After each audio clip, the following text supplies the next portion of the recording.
Greetings, and welcome to A Year of Movies, a Planet Geek production.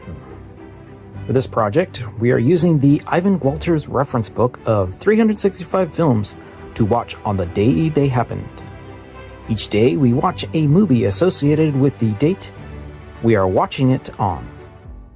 And as it is the 20th of July, we are going to be watching Valkyrie from 2008, directed by Bryan Singer and starring Tom Cruise. So to begin with, I saw this movie on opening weekend when it came out. The idea was intriguing, and the thought going behind it, the cast was definitely something that also stood out, and having Tom Cruise as a lead German character sounded very enticing. That being said, like I mentioned, not only does this movie star Tom Cruise, but it also stars Kenneth Branagh, Bill Nighy, Terrence Stamp, Tom Wilkinson, and David Bammer. Colonel Klaus von Stauffenberg serves Germany, he's played by Tom Cruise, serves Germany with loyalty and pride, but fears that Hitler will destroy his country if allowed to run unchecked. With time running out for Germany and the rest of Europe, von Stauffenberg joins a group of like-minded, high-ranking men who want to overthrow the Nazi regime from within. With everything he holds dear in the balance, von Stauffenberg becomes the trigger man in a plot to assassinate the evil dictator. So at the time, having the guy who directed The Usual Suspects and the first few X-Men movies teaming up with Tom Cruise and a very strong British cast dealing with a subject matter of the last days of Hitler in World War II was a fantastic idea.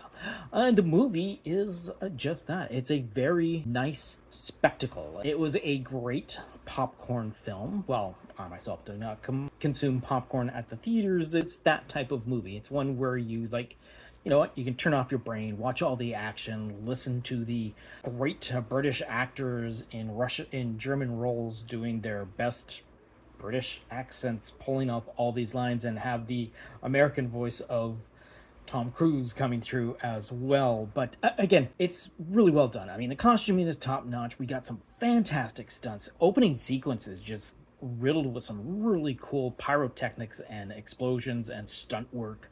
Got a lot of fabulous camera work throughout the entire film. And again, you can't say too much about dealing with this stacked cast of fantastic actors as they do their due diligence to pull off this remarkable storytelling feat.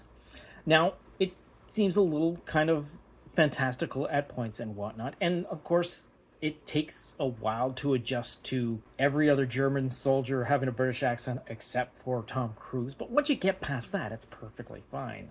The movie actually does start off with a voiceover in German of Tom Cruise's voice, and then as he's as he's saying his thoughts, I mean, voiceover style, as he's writing them down in his notebook, it crossfades between him saying the exact same lines in English as the camera closes in on Tom Cruise, and as it pulls back, the rest of the movie is now in German, which is kind of a nice little hook to the movie and all that. But it was, again, I did not mind seeing this movie in the theater. Again, it was a really cool movie to see, but I was there for mostly the acting. Seeing Kenneth Branagh and Bill Nighy and Terrence Stamp and Eddie Izzard and just like a slew of other notable British actors just doing fantastic work.